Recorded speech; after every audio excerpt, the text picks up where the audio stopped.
3 days ago, my family and I were attending my sister-in-law Annie's, 35, female, wedding. My husband, 42, male, and I, 40, female, have been together for almost 20 years, married for 17, and we have 2 kids together. My son is 15 years old and my daughter is 12.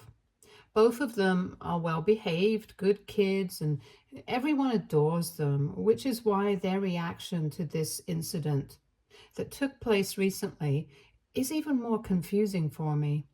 Anyway, my son was recently diagnosed with narcolepsy a couple of months ago. It came as a huge blow to the family. And we're still coping with it. He's being treated for it and he's responding well to the treatment. We're just trying to make life easier for him, and he himself is quite self-conscious of it. But we do not want him to be ashamed of it because it's not his fault. And we wanted him to know that. Everyone had been very sympathetic towards us when we initially told people about the diagnosis, including Annie. She and I have never been the closest of friends, but it's not like we have any issues with each other. At least not to my knowledge. She and I have always been very cordial, and that's about it. We tried to be friends with each other initially, but we were just very different, and we quickly realized that there was a lot of friction between us. So instead of forcing each other to be friends with one another, it would be better for us to just maintain a cordial familial relationship and not try to push the boundaries. I guess it was a bit of a bummer for her because my husband's family is very close-knit. But this was a situation that could not be helped. Anyway, I had never expected her to turn out like this, or even my in-laws to go against me the way that they did. It all happened because about an hour before the wedding was supposed to start, Annie told me that she would prefer for me not to bring my son to the ceremony because she was afraid that he might start dozing off, and that would become a cause of concern for everyone during the ceremony. She did not want anybody disrupting the event and said that my son's condition was not ideal, so she wanted me to tell him to stay in the hotel room during the ceremony and he could join us later. I was shocked that she would even suggest something like this because the wedding ceremony was not going to be more than an hour long, and it was not like my son had not been treated for his condition. He had taken his medication for the day. And even if he did start dozing off, it was my duty and my husband's duty to take care of him. And we would make sure that it did not disrupt the ceremony. Besides, if he fell asleep, I'm pretty sure nobody would even notice because all eyes would be on her. But even then, she insisted that he stay in his room and not join everyone for the ceremony. When she started being stubborn about it, I got very offended and I told her that if my son could not be a part of the ceremony, then I had no interest in joining them either, and walked away.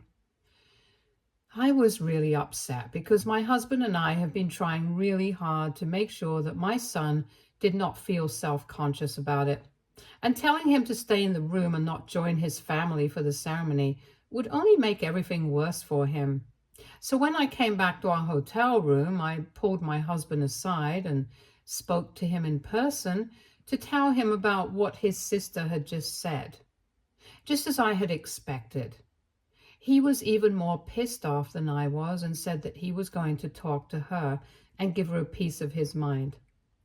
But I did not want to create drama just an hour before the wedding, so I told him that if she did not want our son attending the wedding, then the only thing we could do was just walk out. Because after what she had said, even if she agreed to have him present at the ceremony, it would mean nothing because I would know deep down that my son was not wanted there. And look, it's her wedding. It's up to her what she wants to do. But if she did not want my son to be at the ceremony, then she shouldn't have invited the kids at all. That would have made it much easier for them to understand rather than have them present at the wedding and make my son sit in his room all by himself for the duration of the ceremony. That was just humiliating for him. And I'm sorry, but as a guest, if my son is not being treated like that, I have no interest in being a part of an event like that. So after a brief discussion with my husband, we decided that we were going to just pack up our things and leave that very instant. We did not even bother to say goodbye to Annie or anyone else because we did not want to make a big deal out of it. And to be fair, even she had not bothered to contact us after I had walked away from the discussion with her. So it was very obvious to us that she couldn't care less about whether my son or I attended or not.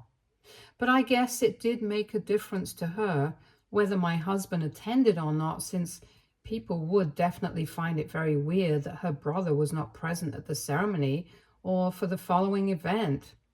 It took us around 10 minutes to pack everything in the hotel room, and we had forbidden our kids from asking any questions about why we were leaving because we didn't even know how to tell the truth or explain this to them. After we had packed up everything, we started driving back home, and around half an hour before the wedding, Annie finally started calling her brother. Since my husband was driving, I was the one who answered the call, and she immediately started shouting at me, believing me to be her brother. She seemed very annoyed with the fact that we had just checked out without even bothering to inform her, and said that we were overreacting because what she had said about not wanting my son at the ceremony was not even as harsh as we were making it out to be. And even if we were offended by that, we should have spoken to her before leaving, because now she would have to explain to everyone at the wedding why her brother was not attending, even though everyone had seen that he had been present at the rehearsal dinner. She told him that it was still not too late. He could just come back and make it in time for the ceremony, and we would be able to discuss all of this later. I was about to tell her that it was not her brother. It was me who was on the phone when she said that, "Don't let that wife of yours drag you away from your real family."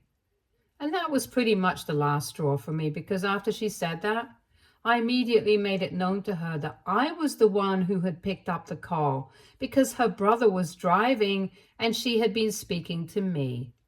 Now, I knew exactly what she thought of me, and I was even more sure of the fact that I did not want to be present at her wedding, and my husband and I were doing the right thing by leaving, because she had not just insulted my son now, she had insulted me as well.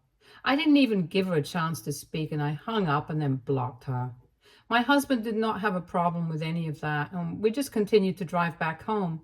He continued to receive a bunch of calls from his parents and several other numbers that he did not recognize, but we ignored all of them and just kept driving. Our kids were obviously very confused, but we didn't tell them anything. And we still haven't, because I don't want to make my son feel even more self-conscious than he already is. Anyway, after we got home, we muted everybody and decided that we were not going to be checking any messages for the next couple of days, because honestly, things had gotten very intense and dramatic, and we did not want to play into that drama. But the next day in the evening, my in-laws showed up at our house and they were pissed. In fact, to say that they were just pissed would be an understatement, because as soon as we let them in, they started screaming at both of us. They accused me in particular of sabotaging their daughter's wedding and said that I had done this on purpose. It came as a huge shock to me because, honestly, like I had said, I had always had a cordial relationship with my husband's family. I was not as close to them as they expected me to be, but that's just because I had my own boundaries and I didn't want to push them. I thought they had been fine with it, but clearly not. Because in spite of the fact that my husband and I had been married for 20 years, they were still acting like they didn't even know who I was as a person, and said that I had sabotaged Annie's wedding on purpose. Not only was that accusation ridiculous enough by itself, but they also said that I had done this because I was jealous of her. The reason that they suggested that I was jealous of her was equally stupid. They thought that Annie was much more successful than me, and even her wedding was a lot more grand than the one that I had back when I was getting married to my husband. And so I had taken it upon myself to make sure that it became all about me and my husband, and why we had walked out. Just to be clear, Annie is neither more nor less successful than I am. I mean, I don't even know how they are defining success, because Annie is an entrepreneur and has a source business, and I work in publishing. It's two wildly different lines of work, so I don't even know how they would be comparing it. Even if they take into consideration the kind of income we have, I would still maintain that we are definitely equally successful. I'm saying that because I don't want to put anyone down to make myself look better, mostly because I don't have to, because I'm not insecure. As for her wedding being organized as a much larger scale than mine, I think that did not surprise anyone, because she's getting married at 35 when she's already pretty much established herself. When my husband and I got married, we were really young and had just started working. Our parents wanted to fund the wedding, but we thought it would be more practical for us to take that money and invest it in our future. So that's what we did with the wedding funds. We were quite happy with our small and intimate wedding, and it was definitely not a bone of contention. And I really did not appreciate the fact that they were implying that I had ruined my sister-in-law's wedding on purpose just because I was jealous of her or something, because that's not the kind of person that I am.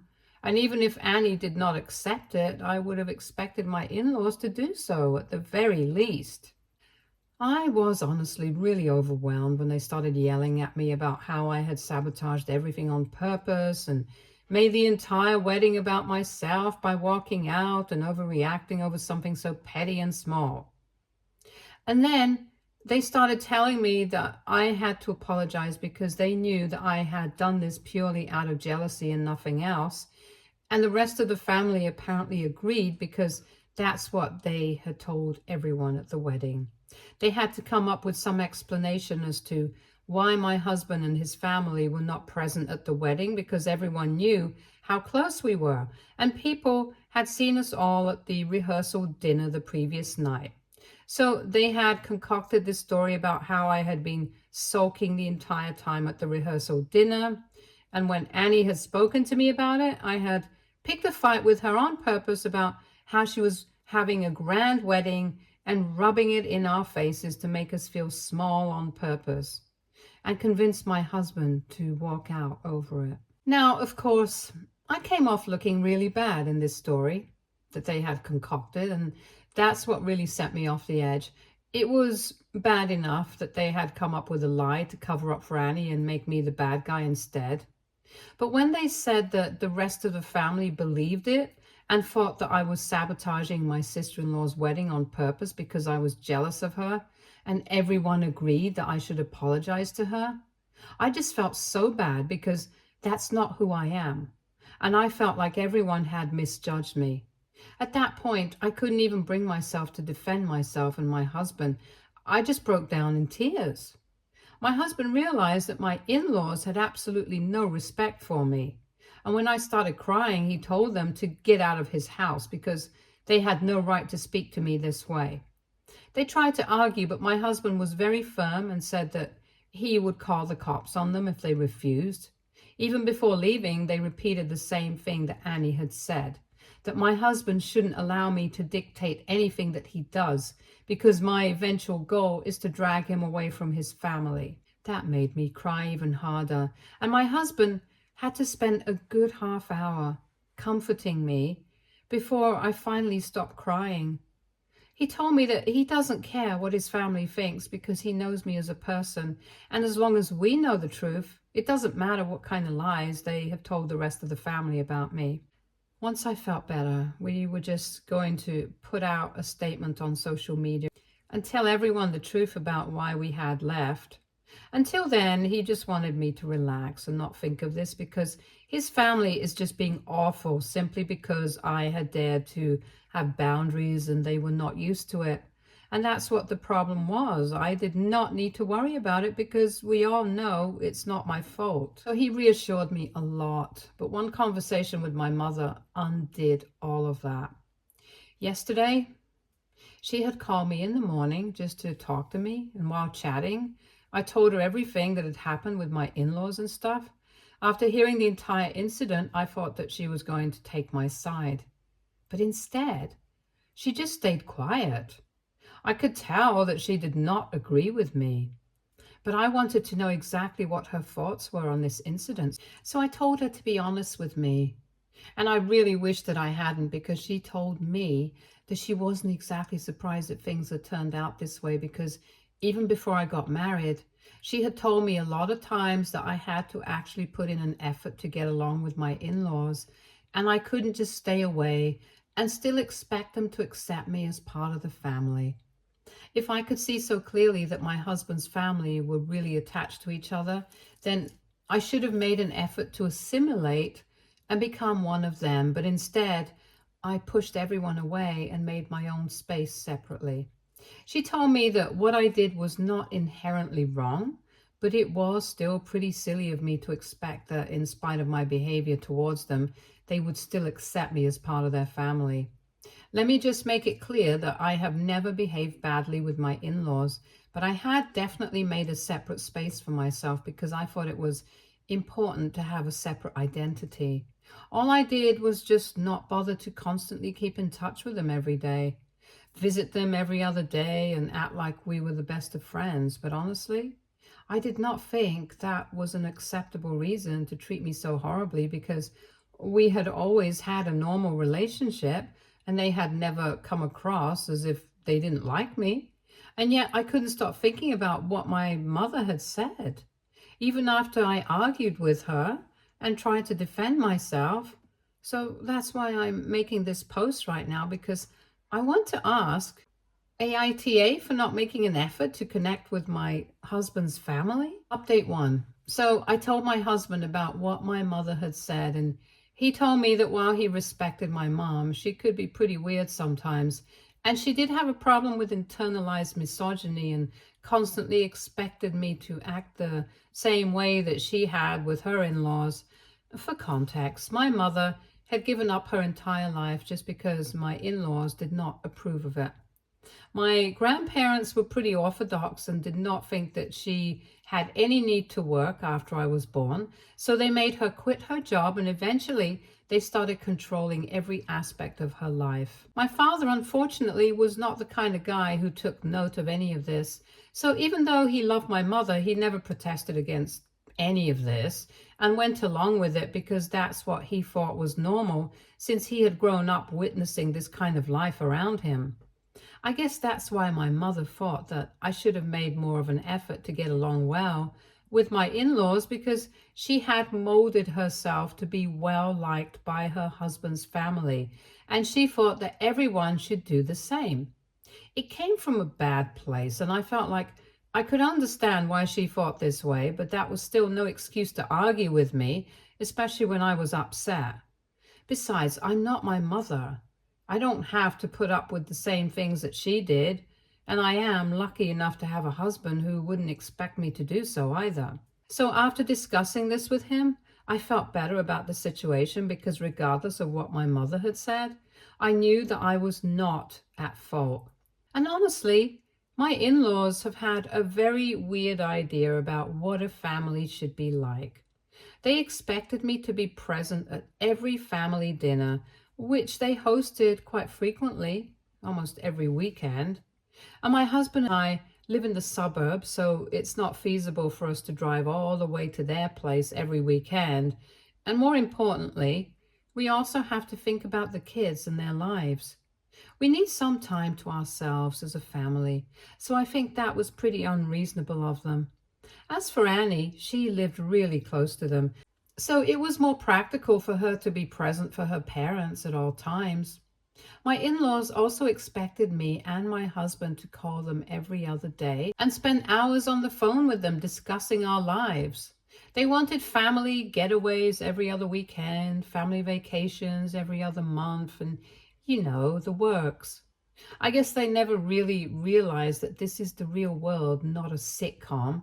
And most of this is not really feasible if we are being practical. So if they had such unreasonable expectations from us, they were just setting themselves up for failure, and that's not our fault anyhow. It's not even like I had forced my husband to stay away from his family like they were making it out to be. He did not want to spend as much time with them either because he had his own family to take care of now. And after 20 years, I guess they should have taken the hint. And now, coming to what happened at the wedding, that was not even about the family in general. I did not even think about the rest of the family before walking out. I did that for the sake of my son, and it was definitely not a move to sabotage her. But their decision to spread lies about me and tell everyone some crazy story about why we had walked out was definitely a move to ruin my reputation, and it could not go unanswered. So my husband and I decided to put out a statement like we had said we would, and we still maintain what we said about not caring about what the rest of the family thinks about me. We really don't care about it. But the reason that it was important for us to put out that statement and let everyone know the truth was because they could not get away with lying about me. They had enough to apologize to us, but they hadn't. And now we were going to let everyone know the real reason why we had not been present at the wedding. And honestly, I was doing this more for the sake of my son than for myself, because he had been able to figure out that there had been some problem regarding him, I guess. I don't think we had kept our voices while we were fighting with our in-laws, and he might have picked up on some of the conversation and figured out that his aunt had probably not even wanted him at the wedding, and we had walked out over that. So he had become very self-conscious about it again, and I could tell that he was really upset, since he thought that this was all happening because of him. And I wanted him to know that this was not his fault. If there was anyone to blame for the situation, then it would be his aunt and his grandparents. The best way to do that would be just to put out the truth. And now that it's done, my husband and I can finally breathe a sigh of relief. I don't know if people are going to believe this version, and I don't know if it's going to create even more drama in our lives, but it was important for us to let everyone know what really happened, and we are glad that we did. So whatever. Update 2. Hi, so my in-laws have not reached out to me yet, but my brother-in-law did. I'm not surprised that Annie's husband decided to apologize to her, because when we met him, he seemed to be a pretty decent guy and he lived up to that expectation. Obviously, Annie considers us beneath herself, so she couldn't be bothered to apologize to us herself, but her husband decided to send us a message saying that he was willing to apologize on her behalf. We don't really count it as an apology from her, but we appreciate the gesture from his end. Another interesting thing that happened was that a bunch of relatives reached out to us, that they knew that there was something about the version of the story that my in-laws had been telling them, and they hadn't wanted to believe that I was capable of being so vindictive. So they had been waiting for us to put out a statement, and the reason they hadn't contacted us to confirm the story was because they did not want to stir the pot. But now that the truth was out, they were all firmly on my side.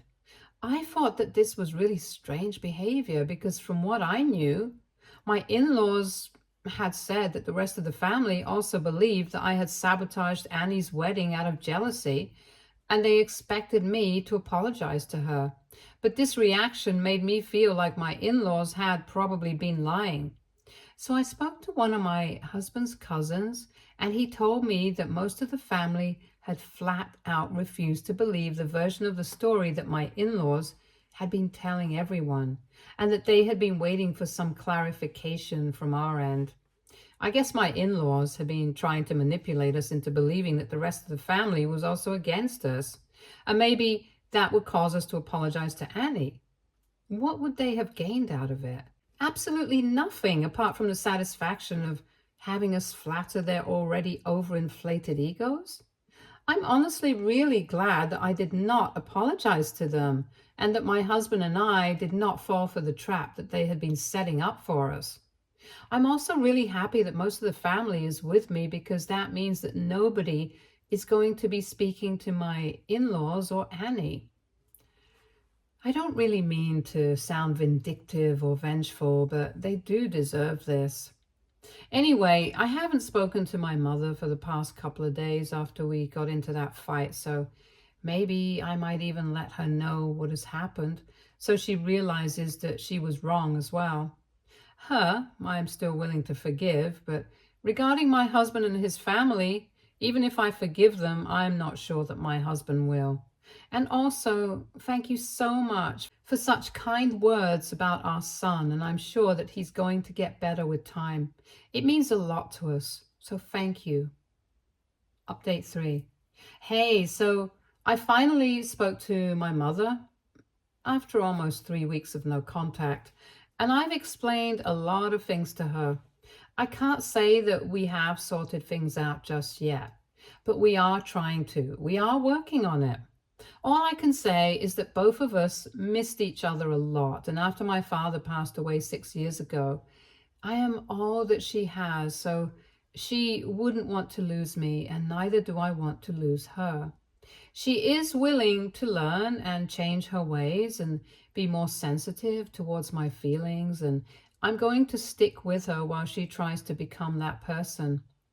Old habits are hard to unlearn, and I can understand that, but I don't want to give up on her, so I'm going to keep on trying. I wish I could say the same thing for my in-laws, though, but whatever. They don't even deserve this second chance. After we made that post, most of the family was with us, and they refused to even acknowledge the existence of that post. From what I've heard, Annie even got into a huge fight with her husband because he had bothered to apologize to us, and she had even moved back in with her parents for a couple of days, but then she went back to him. Honestly, I know it's going to sound very off if I say it out loud, but I hope that the guy leaves and finds somebody better, because my husband and I think that he deserves better since he seems to be a decent human being. And I'm sure it won't be a struggle to find someone better than Annie. But whatever, that's their choice to make. And we don't want to interfere in their lives anymore. We have gone completely no contact with them. We have blocked them everywhere that we possibly can. And we have discussed what we might say if they apologize to us as well. My husband does not want to speak to them right now, so even if they do apologize to us, we're going to maintain our distance.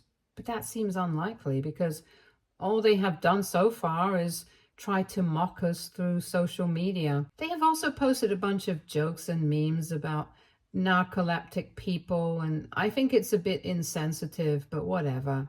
That just shows the kind of people that they are, and it does not reflect on us anyhow. Our children are most precious to us, and if this is the attitude that his family has towards them, we don't want anything to do with these kinds of people. And speaking of kids, they have been pretty down in the dumps recently, so my husband and I have decided that we are going to leave for a family getaway this weekend, and it's one that is desperately needed because we have all been pretty stressed out of late. All of us definitely need some time off, and family is all that we have, so we are going to make the most of the time that we have with our kids before they grow up.